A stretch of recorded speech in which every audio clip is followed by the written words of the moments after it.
ಯಾದಗಿರಿ ಜಿಲ್ಲೆಯಲ್ಲಿ ವರುಣನ ಆರ್ಭಟ ಮುಂದುವರೆದಿದೆ. ಭಾರೀ ಅವಾಂತರ ಆಗಿದೆ. ಹುಣಸಗಿ ತಾಲೂಕಿನ ಅಮಲಿಹಾಳನಲ್ಲಿ ಅವಾಂತರ ಸೃಷ್ಟಿಯಾಗಿದೆ. ಧಾರಾಕಾರವಾಗಿ ಸುರಿದಂತ ಮಳೆಗೆ ರಸ್ತೆಯೇ ನದಿಯಂತಾಗಿದೆ. ಕಾರು ಹಾಗೂ ರಸ್ತೆಗಳು ಸಂಪೂರ್ಣ ಜಲಾವೃತವಾಗಿದೆ. ಕಾರು ಮುಳುಗತ್ತೆ ರಸ್ತೆಯಲ್ಲಿ ಹೋಗ್ತಾ ಇದೆ. ಮನೆಗಳಿಗೆ ಹೋಗೋದಕ್ಕೆ ಹರಸಾಹಸ ಪಟ್ಟಿದ್ದಾರೆ ಗ್ರಾಮಸ್ಥರು. ಮಳೆ ನೀರಿನ ರಭಸಕ್ಕೆ ರಸ್ತೆಗಳಿಗೆಲ್ಲ ನೀರು ತುಂಬಿಕೊಂಡಿದೆ. ದೃಶ್ಯದಲ್ಲಿ ನೋಡ್ತಾ ಇದ್ರಿ, ಕಾರೇ ಮುಳುಗೋಗಿದೆ. ರಸ್ತೆಯಲ್ಲಿ ನೀರು ಎಷ್ಟು ರಭಸವಾಗಿ ಹರಿತಾ ಇದೆ ನೋಡಿ. ಇಂಥ ರಸ್ತೆಯಲ್ಲಿ ಮನೆಗೆ ಹೋಗೋದಕ್ಕಾಗದೆ ಜನ ಪರದಾಡಿದ್ದಾರೆ.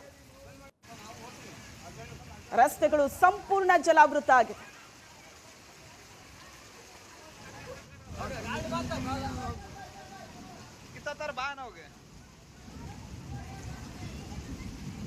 ದೃಶ್ಯದಲ್ಲಿ ನೀವು ನೋಡ್ತಾ ಇದ್ರಿ ನೀರಿನ ರಭಸ ಹೇಗಿದೆ ಅಂತ. ಮಳೆ ನೀರಿನ ರಭಸ ಇದು ರಸ್ತೆಗಳಲ್ಲಿ ಹರಿತಾ ಇರೋದು. ಇನ್ನೊಂದ್ ಕಡೆ ಟ್ರ್ಯಾಕ್ಟರ್ ಕೂಡ ಅಲ್ಲೇ ನಿಂತಿದೆ. ಜನ ಈ ರಸ್ತೆಯನ್ನ ದಾಟೋದಕ್ಕೆ ಒದ್ದಾಡ್ತಾ ಇದ್ದಾರೆ. ಅಷ್ಟಿದೆ ನೀರಿನ ರಭಸ. ಟ್ರ್ಯಾಕ್ಟರ್ ಅನ್ನ ಅಡ್ಡಲಾಗಿ ನಿಲ್ಲಿಸಿ ಜನ ರಸ್ತೆ ದಾಟ್ತಾ ಇದ್ದಾರೆ. ನೀರಿನ ರಭಸ ಕಡಿಮೆ ಆಗ್ಲಿ ಅಂತ ದೃಶ್ಯದಲ್ಲಿ ನೋಡ್ತಾ ಇದ್ರಿ ನೀವು. ಕಷ್ಟಪಟ್ಟು ರಸ್ತೆಯನ್ನ ದಾಟ್ತಾ ಇದ್ದಾರೆ ಜನ. ಯಾದಗಿರಿಯ ಪರಿಸ್ಥಿತಿ ಇದು. ಧಾರಾಕಾರವಾಗಿ ಸುರಿದ ಮಳೆಗೆ ಯಾದಗಿರಿಯಲ್ಲಿ ಅನಾಹುತಗಳೇ ಆಗಿದೆ.